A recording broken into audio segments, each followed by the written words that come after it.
Agradeço já mais uma vez o convite e essa oportunidade de estar aqui conversando com vocês novamente. É uma alegria, é uma honra para a gente. E eu só digo que pena que ainda é online.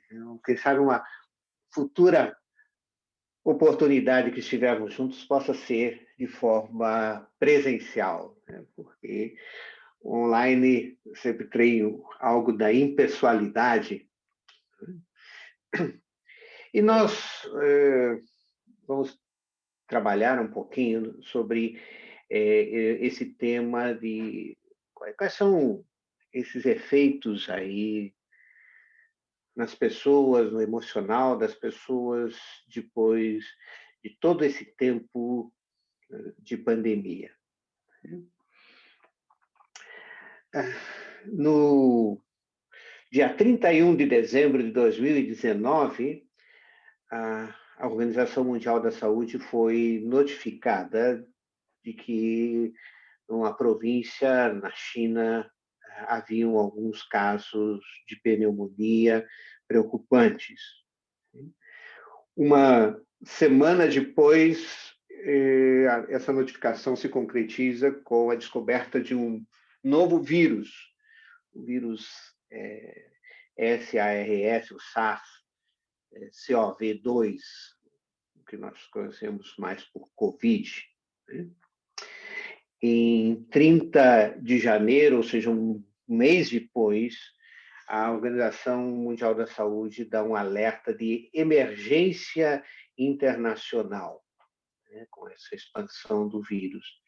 E no dia 11 de março, ou seja, 70 dias depois dessa primeira notificação, vai ser declarada uma pandemia, que está aí. Então, desde então, nos rodeando, nos assaltando, nos impactando de diversas formas. E a pandemia, ela trouxe toda uma função desestruturadora em vários aspectos de desestruturação. Traz inúmeras mudanças dos hábitos sociais. A pandemia nos confinou, nos restringiu o nosso movimento. Já não temos a mesma liberdade de movimentos que tínhamos anteriormente. Essa coisa de sair, passear, ir trabalhar, voltar, que quebrou os ritmos, implantou novas regras. Temos uma série de regras sociais precisam ser estabelecidos. Aí, um pouquinho antes estavam brincando que o pastor estava aqui, eu estava na igreja sem a máscara.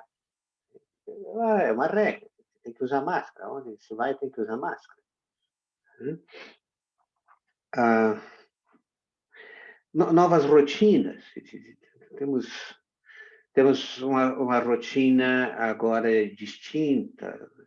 Se saímos, quando voltamos, a higienização muito mais frequente, de mãos, o uso do álcool como esse elemento aí para a higienização, né?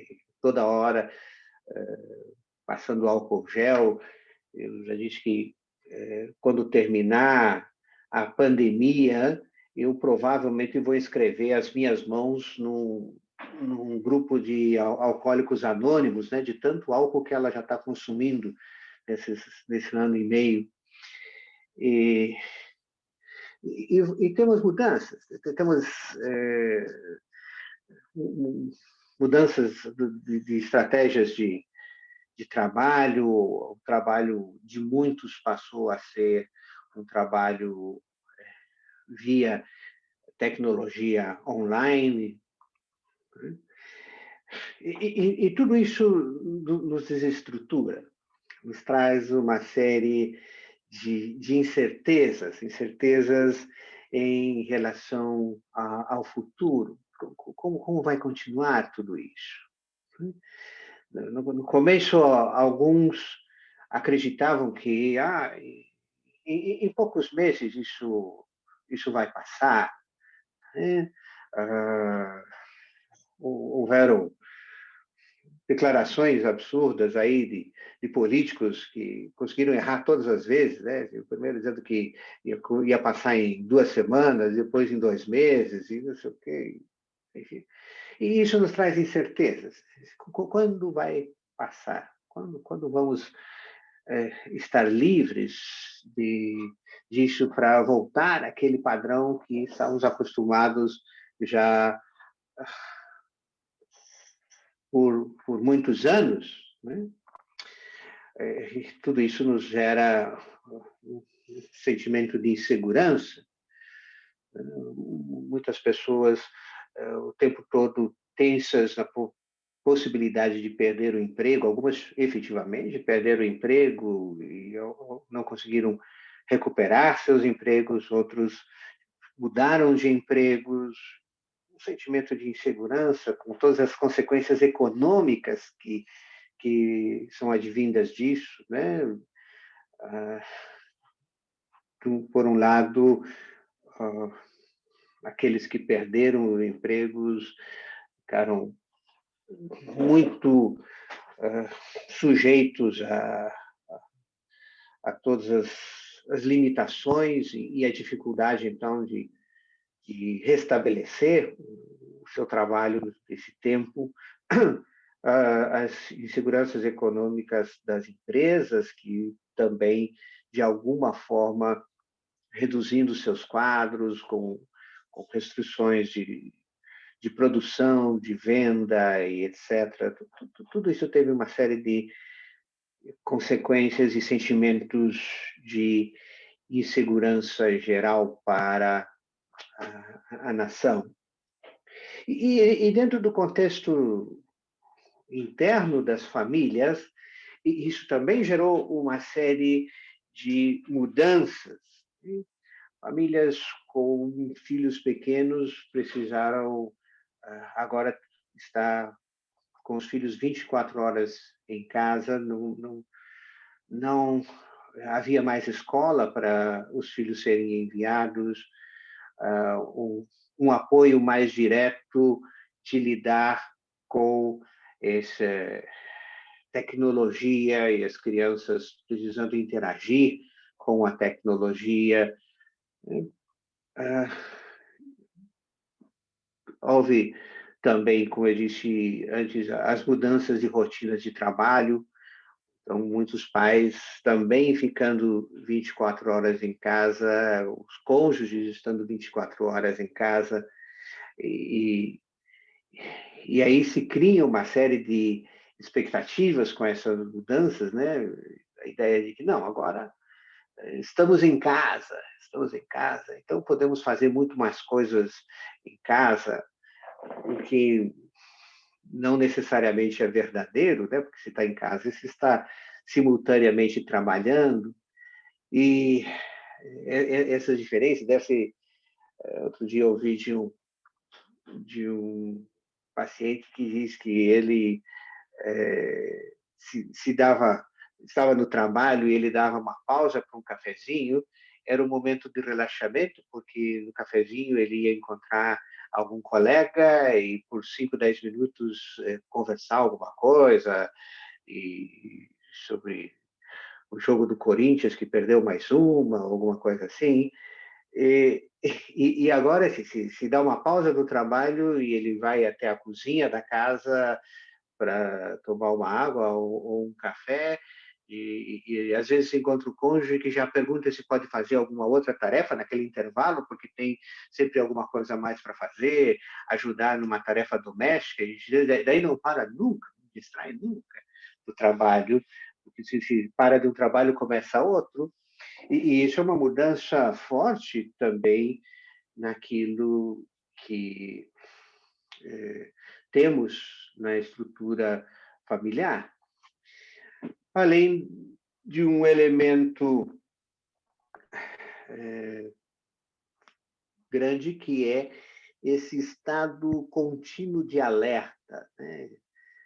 Estamos num alerta há ano e meio.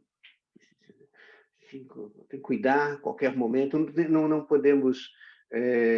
vai ao mercado, vai com cuidado, vai para qualquer lugar, vai com cuidado, não chega perto demais das pessoas, não esquece da máscara, né? Isso é terrível, porque há um desgaste muito grande esse estado de alerta e esse medo que nos cerca, né? Criou-se toda uma expectativa, não, agora, quando vacinarmos, vai ficar tudo tranquilo, mas, de repente, as pessoas descobrem que a vacina é, sim, um elemento grande de proteção, mas não uma resposta definitiva. Tem pessoas que tomam vacina e, de alguma forma, acabam contraindo também o vírus, né? Não é uma barreira 100% eficaz. Tem níveis de 70%, 80%, 90% de eficácia, mas não 100%.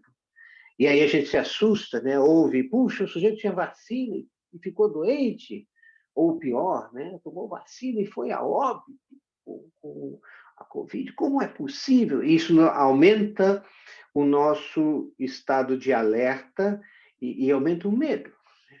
O medo geral em relação ao que está por vir, e junto com isso todo um estresse que se incrementa.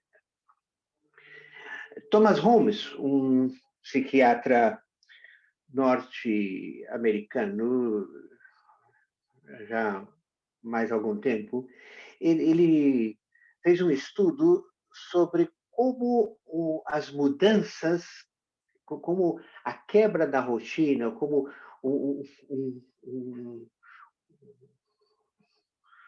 uma alteração naquele status que a gente se encontra gera uma perturbação emocional no indivíduo.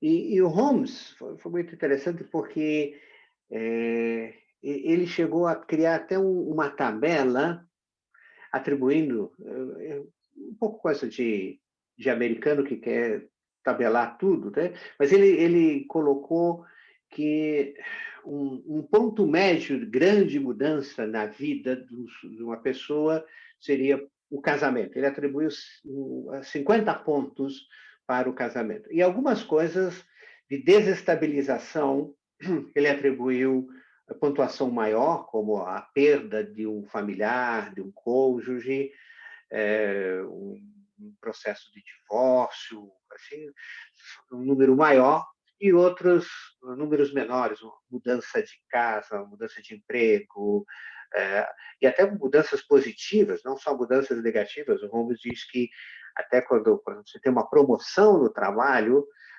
você tem todo um tempo de adaptação àquela mudança. Então, esse tempo de adaptação a uma mudança, ele é gerador de estresse, né? Porque você precisa aprender uma série de condutas novas em relação àquilo que está diante de si, e muitas vezes abrir mão de condutas que você já dominava muito bem, e isso nem sempre é muito fácil. E nessa escala de Holmes, ele diz que quando uma pessoa, num período de um ano, acumulasse 150 pontos, ela já estava muito suscetível a um estresse, a uma desestabilização emocional, a ter um nível muito maior de irritabilidade e coisas assim. E ele diz,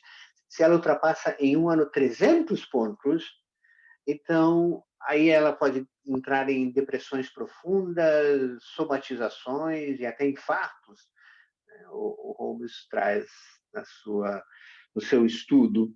E eu penso que nesse um ano e meio, a grande maioria das pessoas facilmente atingiu esses 150 pontos da tabela do Holmes, porque tivemos que mudar de local de trabalho, tivemos que ter aprendizagens novas de tecnologia, tivemos que reorganizar os tempos intrafamiliares, tivemos que mudar ritmos, por exemplo, de ir à igreja no final de semana. Ficamos em casa, né? Assistimos as coisas online, não encontramos com as pessoas, não conversamos com os colegas de trabalho, enfim, todo esse acúmulo dessas mudanças elevam o número de estresse.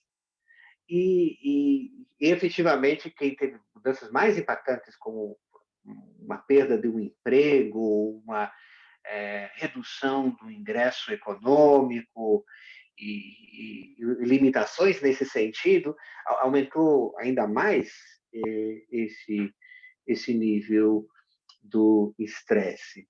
E assim, nós estamos realmente, segundo Holmes, né, muito mais suscetíveis às instabilidades emocionais por causa de todo esse excesso das mudanças, né? E, de alguma forma, também faz com que, na nossa aprendizagem, né, nós não queremos demonstrar essas, essas fragilidades. Infelizmente, somos treinados para sermos sempre fortes, né? Mostrar que a gente consegue enfrentar, né? Que tudo dá-se um jeito e vamos em frente. E a não expressão da fragilidade também nos ajuda a piorar um pouco, a ficarmos ainda mais estressados e a partir do estresse, apresentarmos algum tipo de sintomatologia. Por quê? Porque eu sempre digo que o mal sai pela boca. Quando a gente consegue falar para alguém daquilo que não está bem, daquilo que, de alguma forma, está nos incomodando, daquilo que está nos desestabilizando emocionalmente, a primeira boa coisa disso é que quando a gente fala, a gente mesmo se ouve. E no momento que nos ouvimos, muitas vezes nos damos conta de que há todo uma série de coisas que estão desorganizadas dentro da nossa cabeça.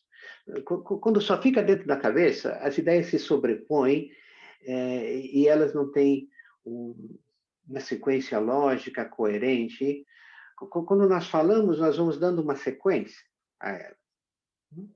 E na medida em que damos essa sequência, às vezes aquilo que nos parece demasiado grande vai criando uma ordem e a gente vai ver, não, mas tem um outro jeito, dá para organizar de outra forma, dá para ter essa ou aquela solução. Por isso, o falar das suas fraquezas, o falar dos medos, o falar das angústias é bom. O calar-se não é saudável, né? O calar, o aguentar firme, né? Infelizmente, né, é uma conspiração cultural, né? O Brasil, desde pequenininho, os homens escutam: homem não chora, homem não chora. O homem chora, sim. Jesus, que foi o exemplo máximo de humanidade possível, chorou. Chorou diante da morte do seu amigo Lázaro. Está lá na Bíblia. Jesus chora. Expressar e falar dos medos é um primeiro passo para ultrapassá-los. E, eh, conversando com a minha esposa sobre coisas da pandemia aqui, e assim, já tivemos muitas conversas e, graças a Deus, a gente aprendeu muito cedo a ter esse espaço de diálogo. Eu digo que eu tive uma grande bênção na minha vida, uma grande bênção na minha vida, é que, primeiro que eu casei muito novo, eu tinha 22 anos, minha esposa tinha 20, quando a gente se casou. Né? Isso é uma bênção porque eu, jovenzinho como estou, já tenho neto adolescente, então você vê que é bom a gente ser jovem assim e ter os filhos já casados, netos. Quem sabe eu vou conseguir ver, se Deus o permitir, os meus bisnetos ainda. Mas o outro fator que é muito importante é porque eu terminei a minha faculdade em dezembro, fiz a formatura em fevereiro, casei em abril. E, literalmente, casamos com a boa vontade, uma mão na frente, outra atrás, como se diz assim, muito pobres, muito pobres. Vamos morar num apartamento pequenininho, 40 metros quadrados, incluindo garagem, né? Daqueles que você tem que cuidar quando você põe a chave na fechadura para não passar da fechadura, senão quebra a janela. Né? E a gente tinha o mínimo possível, o mínimo possível. E o nosso primeiro televisor, né? Não estou falando nem computador, não tinha naquela época. O ano que vem faz 40 anos de casado. Não tinha computador naquela época, e a nossa primeira televisão adquirimos com 6 anos de casado. Isso foi uma benção, porque a gente saía para trabalhar, voltava à noite, fazia um lanche, né, da janta, e depois da janta, a gente sentava no sofá, colocava uma música suave de fundo, normalmente uma música clássica, e ficava conversando, horas conversando. E criamos esse hábito, o hábito de conversar muito. Eu digo, essa foi a grande bênção de você não ter grana, porque senão tem as coisas para distrair, né? Tem muita coisa que distrai a nossa atenção, celular, WhatsApp, Instagram, Facebook, maratona de séries na televisão e a gente não conversa. E quando a gente não conversa, a gente não põe para fora as nossas angústias, os nossos medos, as nossas ansiedades. E uma das coisas que talvez alguns vão achar engraçado, né? Nessa conversa que eu tendo com a minha esposa, se, pois essa pandemia aí e tal, desestruturou tudo, mas qual é o pior que pode acontecer com a gente na pandemia? O pior é a gente morrer. É o pior.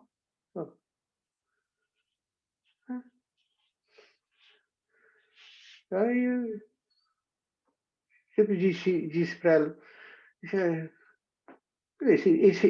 esse ruim não é tão ruim assim, não? Conforme nós cremos, se morremos, vamos estar com o Senhor. E isso é bom. Então não é tão assustador assim. Ah, mas daí eu tenho planos de. A própria Bíblia diz: o coração do homem pode fazer planos, mas a resposta certa vem dos lábios do Senhor. Então, esse, esse saber, né, que a gente às vezes tem intelectual, quando a gente conversa, a gente para. É verdade, puxa, a gente está tão ansioso e tal, mas no fundo, nada, como diz em Romanos, nada pode nos separar do amor de Deus que está em Cristo. Então, se a gente morrer, vai para aquele que nos ama, vai para junto dele.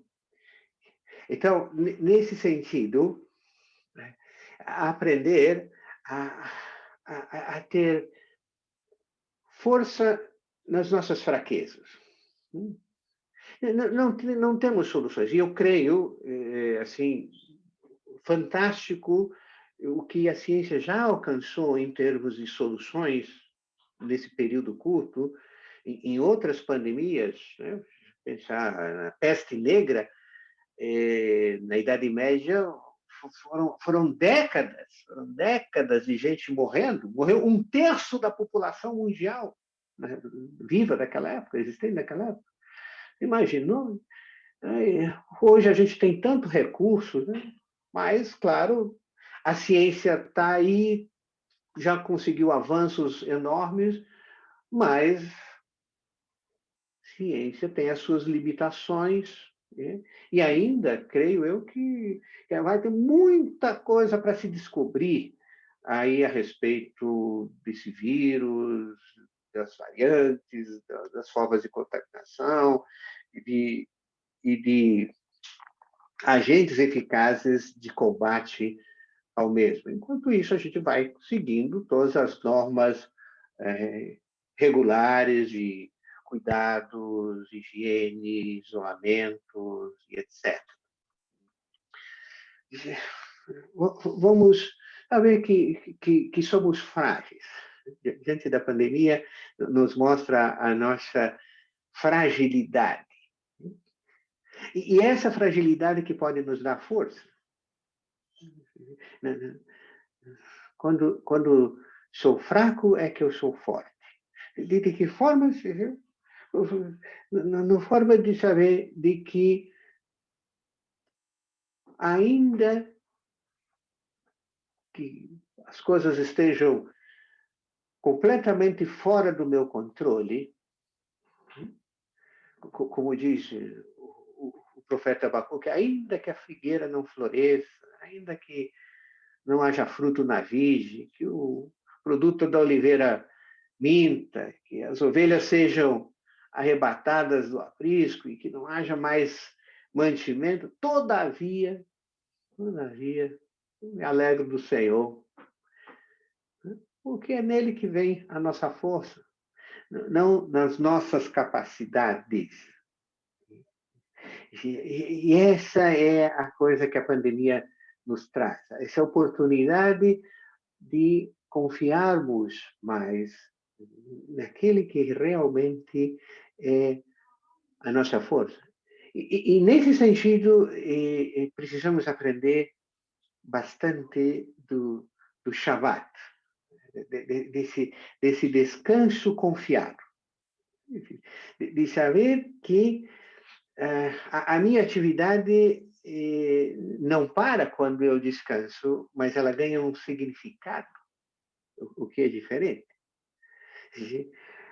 Parar de trabalhar e de produzir não significa que agora vamos entrar num vazio. Significa que vamos dando um significado a isso. Né?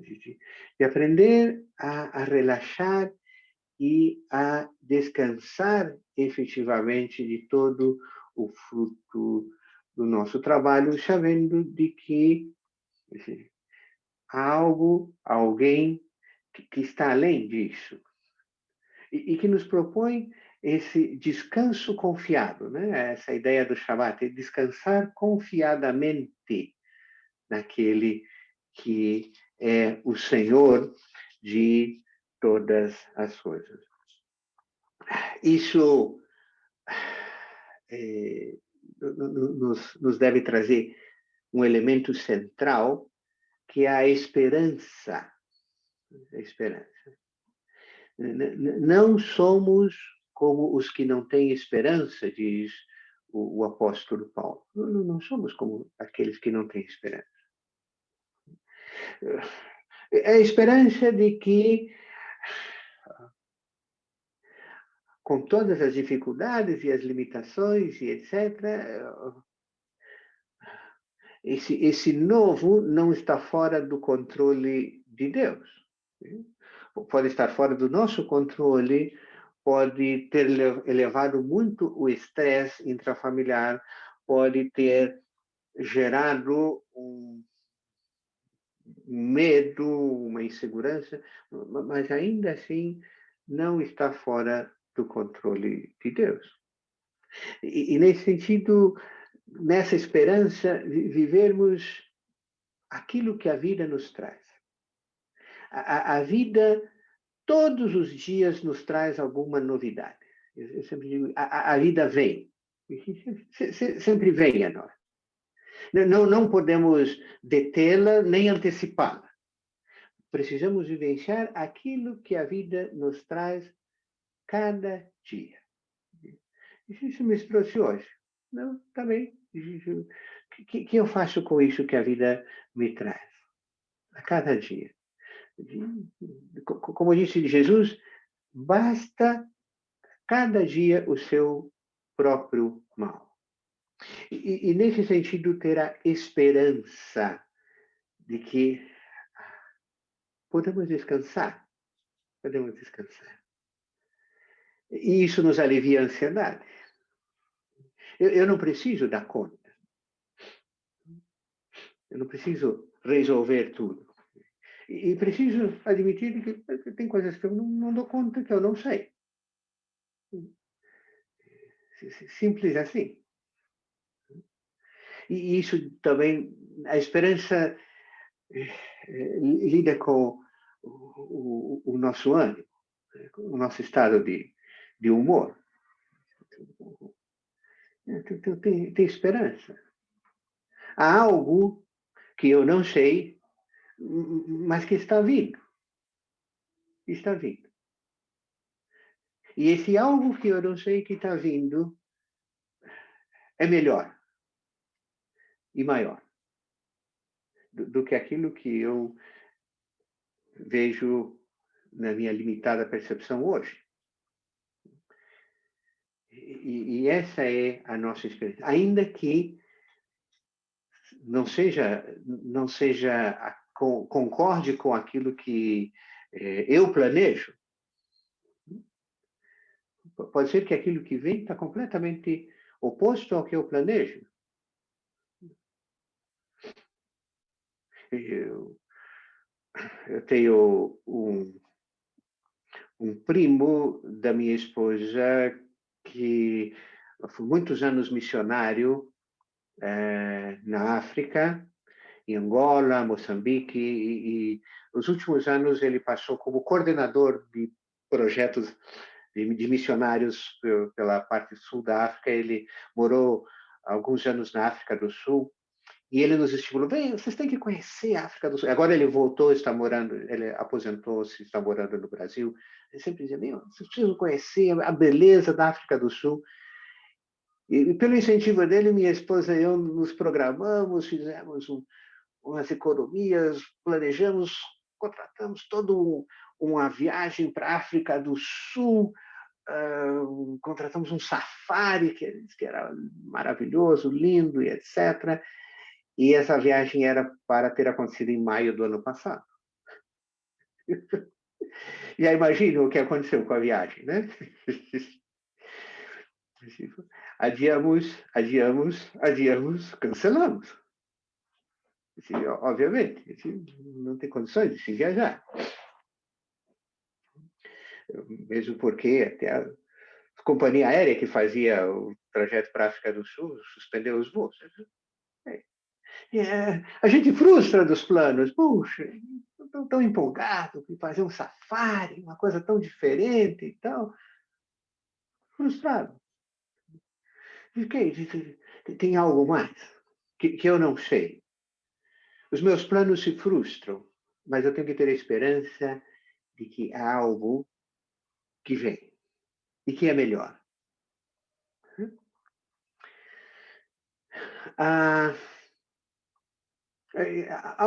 algumas ideias para provocar um pouquinho. E eu recebi algumas perguntas já que foram colocadas no chat. Né? Então, eu quero agora me ater a algumas dessas perguntas, tentar respondê-las, e depois abrir para mais as perguntas que vocês tiverem ainda aí. E eu listei aqui 9 perguntas, algumas são mais ou menos do mesmo sentido. E começa por a pergunta: qual é a atitude de alguém que está com depressão ou crise de ansiedade? Ah, duas coisas importantes: estar presente junto com a pessoa, né? Mostrar a sua presença é, às vezes, muito mais importante do que as suas palavras. Estar ao lado, né? E tentar comunicar esperança. Eu penso, por exemplo, nos amigos de Jó. Começaram de uma forma excelente. 7 dias, 7 noites, em silêncio ao lado de Jó, solidários com toda a crise que Jó estava passando. Mas quando foram comunicar, comunicaram acusação ao invés de esperança. E aí foi o grande erro deles. É preciso também transmitir aquele que sofre, aquele que tem dificuldades, transmitir esperança. Levar a eles a ideia de que tá, não minimizar. Ah, não, isso não é nada. Vai passar, põe um mertiolate aí que passa. Não, não é isso. Se é duro, é difícil e tal, mas há algo mais que eu não sei, que talvez está fora do meu controle, mas que está vindo, que está vindo. E a segunda questão entra um pouco nisso, né? Como ajudar um amigo que está com depressão? Se esse nível de depressão, né, se chama de depressão, tem que avaliar exatamente. Às vezes, um rebaixamento de humor não é necessariamente uma depressão, só uma alteração de humor que é diferente. Quando isso é leve, é isso que eu disse: estar presente e comunicar a esperança. Quando é algo mais grave, mais sério, onde o rebaixamento de humor joga a pessoa muito para baixo e incapacita a pessoa, sim, ajudar a encaminhar para um tratamento profissional. Não se deve brincar com coisas que às vezes podem ser mais sérias. Uma outra pergunta que está no mesma linha, duas perguntas. Qual a diferença entre uma tristeza, ou preocupação e depressão e ansiedade? E ter dificuldade em lidar com a tristeza e entender que ela também é parte dos sentimentos e passageira. Qual a melhor forma de lidar com esse sentimento e aproveitar? Né? Um pouco disso que eu já falei. A diferença entre uma tristeza, um rebaixamento de humor que é normal, todos passamos em algum momento da vida por cansaço, estresse e outros N fatores, né? É passivo. Ficamos abatidos. O salmista quantas vezes diz: por que está abatida a minha alma? Por que te perturbas dentro em mim? E eu digo, de novo, ter alguém que você possa falar, desabafar, é uma via de recuperação boa, né? Então, lidar com esse sofrimento, aproveitá-lo disso, primeiro, achando alguém para conversar que saiba ouvir e não necessariamente já venha trazendo soluções mágicas ou dando sermões ou coisas assim. Apenas ouvir, caminhar junto e, nesse sentido, trazer palavras de esperança. E ainda nesse sentido, uma pergunta: que sinais de alerta para se procurar uma ajuda profissional? Quando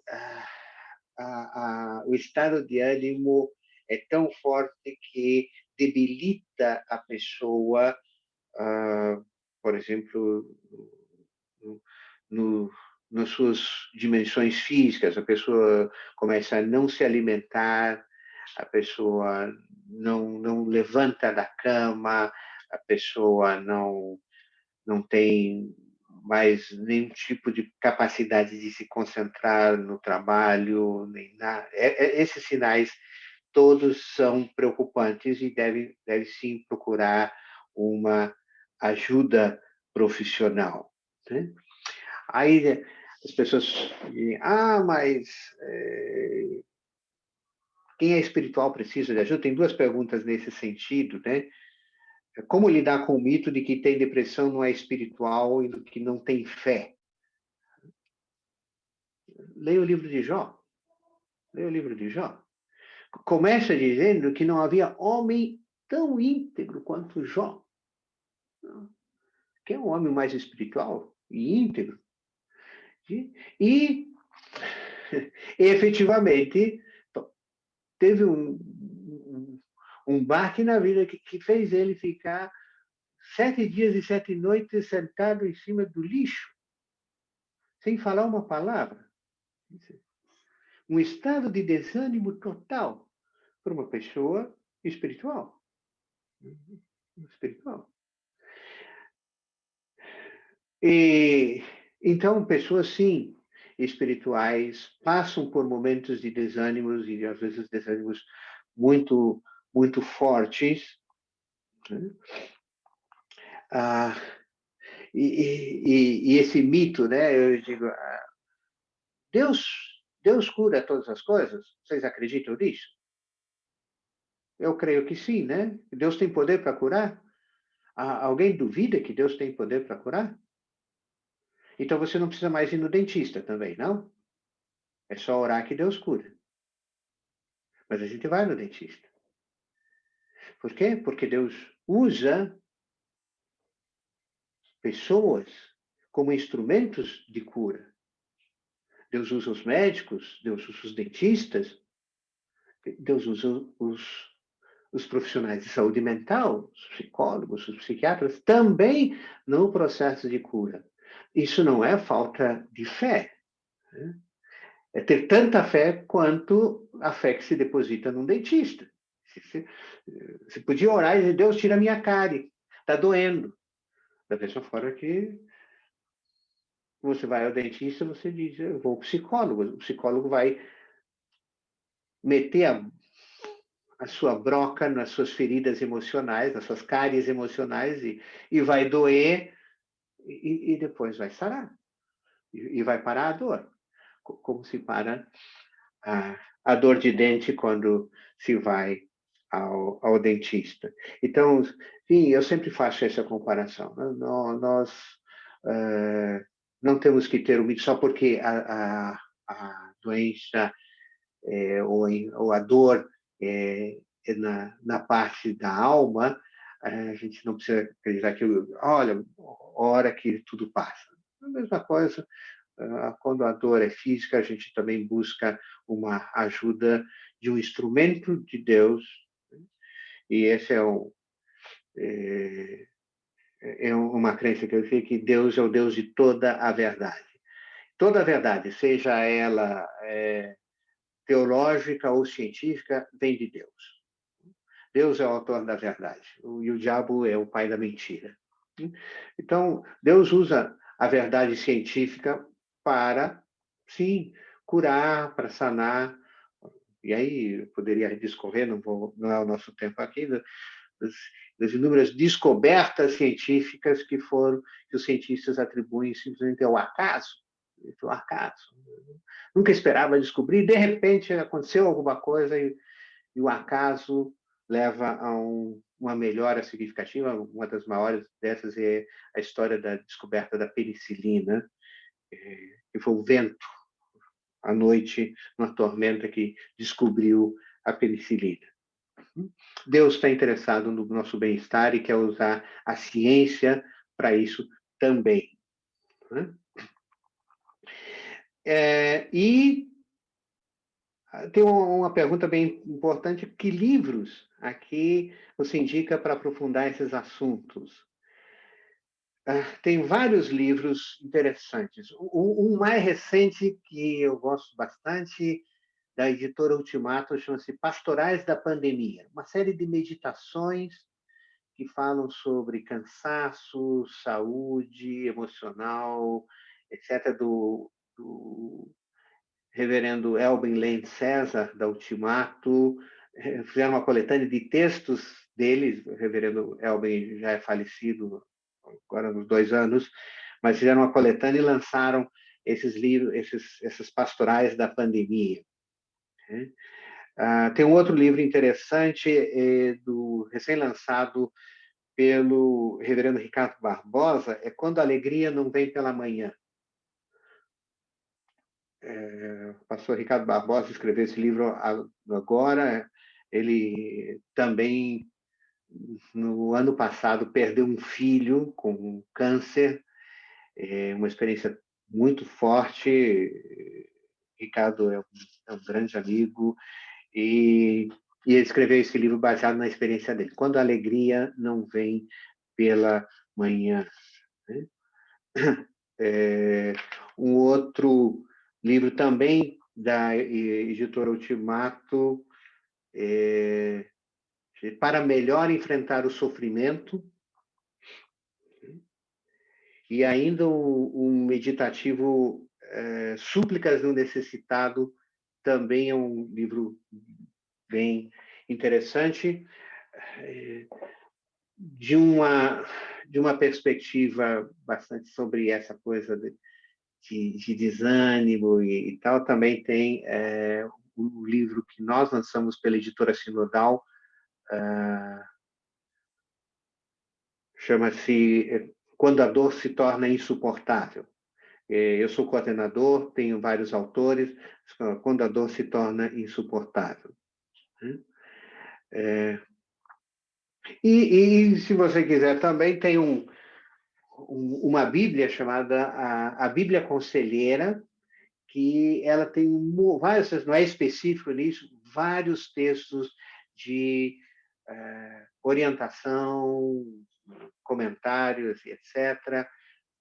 A Bíblia Conselheira foram 18 psicólogos, psiquiatras, conselheiros cristãos que levaram 10 anos fazendo esse comentário da Bíblia. Eu tive o privilégio de ser convidado a fazer parte dessa equipe. É uma Bíblia toda comentada com enfoque para o aconselhamento da Sociedade Bíblica do Brasil. É muito, muito legal, vale muito a pena. Falei demais. Tem mais perguntas, por favor?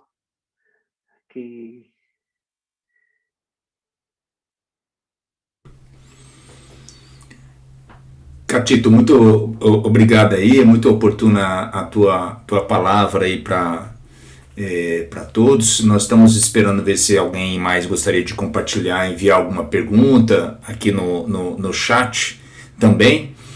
Obrigado pelas recomendações aí dos livros. Nós vamos estar checando alguns desses livros, eu creio que já temos lá na livraria da igreja. Um comentário rápido, sabe? O Pastorais da Pandemia, eu também, no primeiro momento, eu pensei que era do Elvin, mas é do Eber Magalhães Lane César. Não sei se é irmão do irmão do. Exatamente. Porque são pastorais que ele escreveu durante a pandemia agora. E acho que até no site da Ultimato tem inclusive os podcasts, como algumas meditações em áudio, para quem gosta de ouvir também. Exatamente. O Pastorais da Pandemia é do Eber, do irmão. E do Eber, né? Isso. Ótimo. E do Elben, eu me confundi. A do Elben é Súplicas de um Necessitado. Tá ótimo. Esse é do Elben. Tá ótimo. Muito bom. Vamos ver aqui se tem alguma pergunta chegando. O Catito, você chegou a comentar algo sobre. Acho que tem uma pergunta que tinha chegado aqui pra gente sobre como lida com o marido, né, que está meio mais ansioso. Eu até vou defender os maridos. A pergunta boa como que eu lido com o cônjuge, né? Não precisa ser marido, não, pode ser um cônjuge, né, tal, né, que está às vezes mais ansioso aí por ficar mais restrito, mais ali dentro da casa. Você tem alguma dica aí, alguma recomendação nesses casos? Volte e meia me perguntam isso também nos meus pacientes, e eu faço uma brincadeira, mas é uma brincadeira com fundo de verdade, tá? eu vou falar a brincadeira aqui para vocês, que tem um bom fundo de verdade. E tem duas maneiras que, quando no hospital psiquiátrico uma pessoa fica muito ansiosa, se usa uma técnica que chama-se grupo de 8. Né? A pessoa fica muito ansiosa, aí 8 pessoas fazem agarram, abraçam ou pulam em cima da pessoa até ela relaxar. E eu digo, faça isso. Uma técnica é essa. Pega a esposa, os filhos, pulam em cima do outro e ficam amontoados até o outro dizer, não, tá bom, eu me rendo. E uma outra técnica, você sabe que quando se fica ansioso é um problema grande, porque a ansiedade altera o nível de respiração. A respiração fica muito curta. Né? Então, se o seu cônjuge fica ansioso, fique atento a isso e faça respiração boca a boca. Né? É muito importante para aliviar a ansiedade, uns 2 minutos assim daquela respiração boca a boca.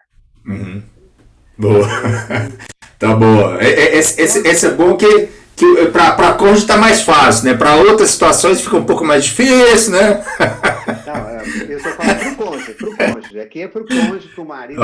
A respiração boca a boca que o outro vai relaxar um pouquinho na ansiedade. Catito, tem uma pergunta que chegou pra gente aqui, e você acho que algumas vezes mencionou isso da importância de falar, né? E como que o falar é terapêutico, né? E a pergunta é, e para aqueles que às vezes não têm o costume, né, de falar, ou talvez encontre mais difícil falar do que está sentindo, do que está passando, você tem algum comentário sobre isso? Eu digo que, sim, tem pessoas que têm mais dificuldade de falar e, às vezes, a gente precisa ouvir o que não é falado.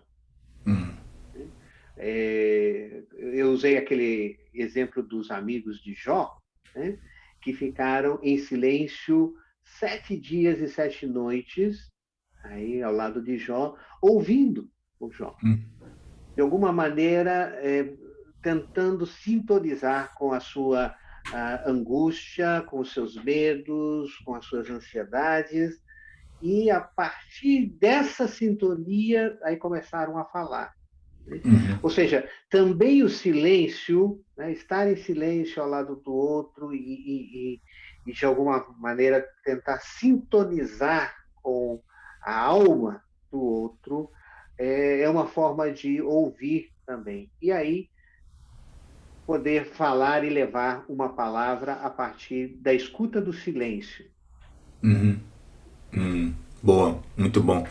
O Catito, sobre isso, eu acho que da ansiedade, de se sentir meio dentro da redoma e ficar um pouco mais ansioso, agitado por causa disso, tem uma pergunta aqui também sobre as crianças, como lidar quando são as crianças que estão sentindo esse cansaço, essa ansiedade, essa irritabilidade por às vezes ficar mais restrito, né? A melhor forma de se trabalhar com a criança é sempre através do lúdico. Né?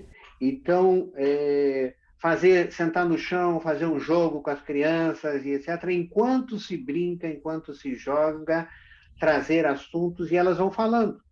E na medida que elas vão falando, elas vão também aliviando a ansiedade.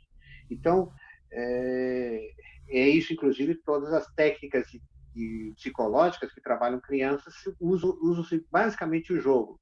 Chama-se ludoterapia, né? Trabalho com criança. Não adianta chegar para a criança e ter conversas sérias e pedir para ela desabafar. Não, senta, joga, e se a criança demonstra no jogo, na brincadeira, toda a sua irritabilidade, esse é o momento em que, através da brincadeira, o que está acontecendo que está te deixando tão bravo? O que está acontecendo? E aí tentar a conversação a partir da intermediação da brincadeira, do lúdico, do jogo. Bom. Catito, nisso de procurar ajuda, né, de buscar uma ajuda, digamos, mais profissional, né, terapêutica, o aconselhamento, é, ou até, às vezes, mais uma ajuda médica mesmo quando chega esse caso disso, né, a gente percebe que às vezes tem gente que tem mais resistência, ou até uma das perguntas que acho que foram enviadas previamente, comentaram isso, de que às vezes essa resistência costuma ser mais alta no caso dos homens, né? Tem muitos homens que às vezes não querem, né? Não querem buscar essa conversa com alguém externo, ou porque não querem conversar, ou porque não querem receber essa ajuda, ou acha que vai meter a colher ali na vida pessoal, na vida privada familiar. Como que a gente lida com essas resistências de alguém que às vezes não resiste à possibilidade de receber essa ajuda externa? É aquilo que eu falei, né? As pessoas às vezes se acham muito fortes, e precisam entender de que a real força está na demonstração da fraqueza. Uhum, Eu digo que é preciso ser muito homem para se admitir fraco, né? uhum, Porque isso é paradoxal, mas só quem é muito confiante, muito seguro, pode admitir que é fraco, né? uhum, Quem tem muita resistência a admitir a fraqueza é porque é inseguro justamente disso, né? Vão achar que eu não dou conta sozinho, vão meter o bedelho na minha vida. Não, a ajuda é exatamente de um profissional, né? Não é uhum, alguém que vai, não é um fofoqueiro que vai pegar a sua vida e sair divulgando aí no estado de São Paulo, na Folha de São Paulo. Veja, um profissional que está ali para ajudar, que tem essa habilidade e a capacidade para isso, né? uhum, Então, primeiro é esse entendimento de que a expressão de fraqueza, paradoxalmente, é uma expressão de força, né? uhum, De coragem, de determinação, né? E ah, também aquilo que eu disse no sentido de ter essa consciência de que todo a ajuda científica também é um instrumento de Deus na vida da gente. uhum, Então, levar essa consciência ajuda bastante. Perdão. uhum. Relacionado a isso de buscar uma ajuda profissional, tem uma pergunta que chegou aqui que tem a ver com isso de que durante a pandemia nós tivemos isso, pessoas que perderam, né, pessoas amadas, queridas do seu círculo familiar, relacionamento, e que talvez até por conta da situação difícil da pandemia de não poder ver a outras pessoas, não poder estar reunindo, né, normalmente, às vezes tem passado por um período talvez mais longo, né, de luto, ou até enfrentando esse luto sozinhas, né? É, como que a gente, acho que a pergunta é como que recomendamos um profissional, que essa pessoa busque um profissional, o que você acha que a gente pode oferecer para aquelas pessoas que estão sozinhas enfrentando um período longo de luto? É, acho que dependendo do nível do que foi afetado, nós vivemos situações terríveis, né? Primeiro porque não podemos vivenciar na pandemia os rituais de despedida, Uhum, que são aquele tempo que você, ainda antes do enterro, fica velando o morto. Tudo isso é uma ajuda para organizar mentalmente e emocionalmente a perda, né? Eu vou uhum, entendendo que eu perdi, que a vida vai mudar, não vou ter mais aquela pessoa querida. E o pior, na pandemia, nós temos o que nós chamamos as famílias multilutadas, né? Porque às vezes morrem dois, três pessoas uhum, pouco tempo da mesma família, né? Um uhum, contamina o outro e é terrível, terrível. A dor disso é incrível, incrível, né? Muito, muito grande a dor desse tipo de perda. Então, sim, dependendo do nível, primeiro pode ser um conselheiro que caminhe com a pessoa. Nós temos um material que nós desenvolvemos que é muito útil para isso também. Nós, que eu falo, EIRENE, a associação que eu coordeno, né? Um material que é desenvolvido. Nós temos uma ação, a EIRENE tem uma ação de acompanhamento de famílias em situações de tragédias psicossociais. Nós enviamos equipe lá para Brumadinho, nós enviamos equipes para Guatiquis, lá em Santa Maria, depois da tragédia, para trabalhar com as famílias dos enlutados, né? Com equipes de voluntários, e a gente tem um programa, né, de apoio a essas perdas.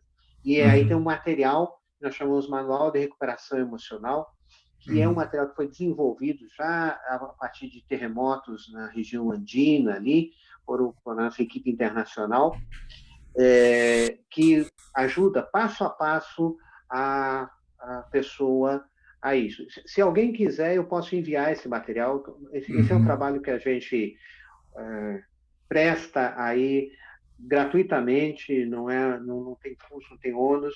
Eu tenho um material em PDF, eu tenho eles impressos também. Eu acho que é mais complicado enviar pelo correio, a não ser que seja uma quantidade grande, eu posso enviar pelo correio também.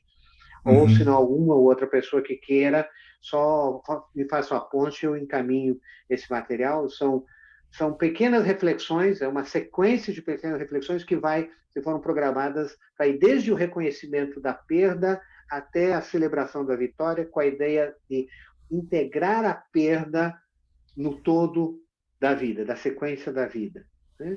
E isso pode ser feito assim com acompanhamento de um conselheiro, bem simples, o material de ser usado, mas muito eficaz. Eu uso muito em situações de perdas como essa, que as pessoas não podem processar a perda, ou então que tem muita dificuldade de processar. Muito bom. Olha, eu acredito que sim, muita gente na igreja vai estar interessada em dar uma olhada aí nesse manual de recuperação emocional. Se você puder depois encaminhar o que você tiver para a Ruth, para o Gustavo, para a equipe aí que tem preparado esses módulos, como esse espaço em que você está falando aqui hoje, aí eles nos ajudam disponibilizando para toda a igreja. Lembrando aqui também, o Daniel colocou no chat, porque nós já vamos ter que ir concluindo o nosso tempo aqui hoje, mas o Daniel colocou aqui no chat assim, se algumas das questões que o Catito trouxe hoje, alguns desses temas que foram conversados sobre cansaço, depressão, ansiedade, a tristeza, o luto, e tocou em alguma coisa aí que vocês gostariam de conversar, né? Gostaria de conversar com alguém, de pedir ajuda, sinalizar aí esse pedido de apoio. Por favor, entre em contato aí com o WhatsApp aí da igreja, ou por e-mail, a maneira como você preferir, e nós vemos aí a melhor maneira de dar o apoio como comunidade, caminhando juntos aí nesses tempos difíceis. Catito, olha, acho que você vai precisar voltar aqui a esse espaço. Esperamos que, com a graça de Deus, que seja são as dificuldades da pandemia, né? Aqui você consegue falar da tua casa, tá junto com a gente. Acabando a pandemia e sendo possível, dá um pouquinho mais de trabalho, que tem que viajar. Mas tem um benefício grande, que é esse benefício de dar um abraço aí, de estar juntos, e a gente, com a graça de Deus, gostaríamos de ter você aqui com a comunidade, com a Igreja Metodista Livre da Saúde, se Deus quiser, no futuro próximo, para a gente continuar tratando alguns desses temas. Certeza, se Deus oportunizar, vai ser uma alegria estar junto aí com os queridos irmãos aí. Tá bom. Catito, eu agradeço muito a você. Antes de fazer uma oração final aqui, eu gostaria de agradecer a todos aí que se conectaram da comunidade, outras pessoas que também receberam o link, que não fazem parte da comunidade, mas que se conectaram, interessadas no assunto. Perdão que o tempo às vezes é curto aqui, mas espero que seja alguma coisa que levantem essas boas ideias, faça que construa as pontes para buscar alguma literatura, algum recurso, a ajuda da comunidade, a ajuda do Senhor, para que o Senhor ministre a cada um de nós em meio a esses muitos desafios. Vamos orar, agradecer pela vida do Catito, orar pelo ministério que ele tem, com a sua família e por nós na comunidade também. Querido Deus e Pai de amor, nós te agradecemos